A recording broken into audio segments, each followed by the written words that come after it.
The answer to that question is yes. It's a good one. Nanood ba kayo ng English challenge namin when we were on the beach? I thought that was funny. Mr. B stands for ballad. Nope. Marites pa more. Marites for son. What's magbunyi? Daw. Yes, daw. Dun sa tanong. Oh. Okay? That's all you need to know. Okay.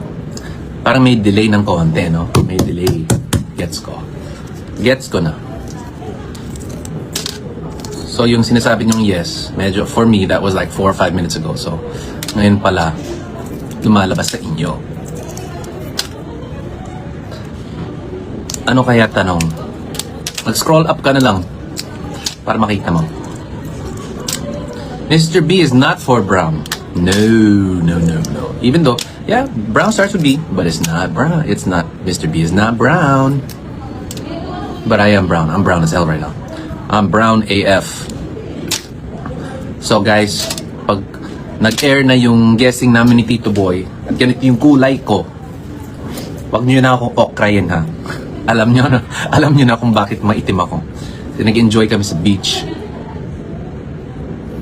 Gusto nga baguhin yung time para at least magpa-fresh ako ng konti. Whatever. Naka-schedule na. So, syempre, you have to be professional. I gotta be professional. Di ba nga sabi, yes. Love is a choice. Love is a decision. No pressure.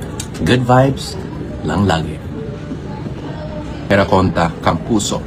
Very nice question, ma'am. Sinagot ko